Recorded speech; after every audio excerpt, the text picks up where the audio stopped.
সপ্তাহে 5 দিনের কাজ সহ একাধিক দাবিতে মঙ্গলবার দেশজুড়ে পালিত হচ্ছে ব্যাংক ধর্মঘট। ইউনাইটেড ফোরাম অফ ব্যাংক ইউনিয়নের ডাকা এই ধর্মঘটের প্রভাব পড়ল মালদাতেও।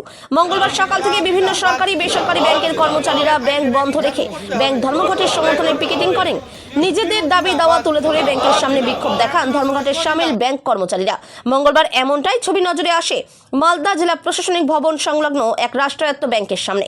পিকেটিংয়ে সামিল ব্যাংক এমপ্লয়িজ ফেডারেশনের মালদা জেলা সম্পাদক শুভ্রদেব ঘোষ জানান, United forum of bank union সপ্তাহে 5 দিন কাজ, বিভিন্ন ব্যাংকের শূন্য পদে কর্মী আধিকারিক নিয়োগ সহ একাধিক দাবিতে মঙ্গলবার 27শে জানুয়ারি দেশজুড়ে একদিনের ব্যাংক ধর্মঘটের ডাক দিয়েছে।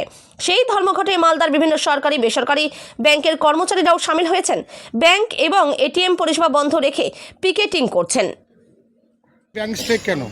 United forum of bank union অর্থাৎ সমস্ত ব্যাংকের যতগুলো ইউনিয়ন আছে সবাই মিলে আজকে আমাদের বিভিন্ন দাবি দেওয়া নিয়ে আজকে ব্যাংক ধর্মঘট। তার মধ্যে অন্যতম দাবি হচ্ছে যে অবিলম্বে 5 ডে ব্যাংকিং চালু করতে হবে।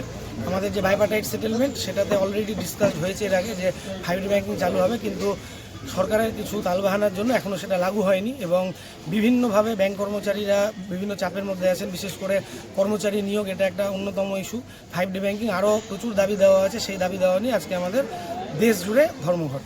মালদায় কতগুলো ব্যাংক আছে? মালদায় প্রচুর ব্যাংক আছে, ব্রাঞ্চ প্রচুর আছে সমস্ত ব্রাঞ্চের, এবং আমরা যে সমস্ত বেসরকারি ব্যাংক আছে তাদের কাছেও আহ্বান করেছিলাম যে তারাও যাতে এই ধর্মঘটে সক্রিয়ভাবে সামিল হয়। যদি গ্রাহক পরিষেবা দ্বারা মানে সমস্যা দেখা দিবে, গ্রাহকরাও আমাদের সাথে যুক্ত, তারাও অবশ্যই কোঅপারেট করছেন এবং করবেন, কারণ মূলত গ্রাহকদের জন্যই আমাদের আন্দোলন। কারণ আপনারা জানেন যে বিভিন্ন ব্রাঞ্চে লোকের ক্রাইসিস, ম্যান পাওয়ার নেই, সাধারণ কাস্টমার যারা তারাও প্রচুর পরিমাণে কষ্ট পাচ্ছেন এবং বিভিন্ন ক্ষেত্রে ব্যাংকে গিয়ে তারা বলছেন, কিন্তু তারাও নিজেরা জানেন যে অবিলম্বে যদি কর্মচারী নিয়োগ না হয় তাহলে পরিষেবা ব্যাহত হচ্ছে। এবং যাদের খুব এমার্জেন্সি, আপনারা জানেন যে এখন ডিজিটাল চ্যানেল আছে অর্থাৎ ইউপিআই বা এটিএম কার্ড অনলাইন, তার মাধ্যমে তারা করবেন এবং গ্রাহকরাও আমাদের সাথে সম্পূর্ণভাবে এই আন্দোলনের সাথে আছেন, কারণ এই আন্দোলনটা তাদেরকে সুবিধা দেওয়ার জন্য একটা অন্যতম আন্দোলনের একটা কারণ রয়েছে।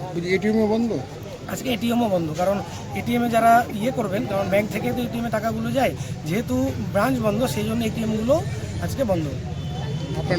আমার নাম শুভ্রদীপ ঘোষ, আমি একজন ব্যাংক কর্মচারী এবং তার সাথে ব্যাংক এমপ্লয়িজ ফেডারেশন অফ মালদার সম্পাদক।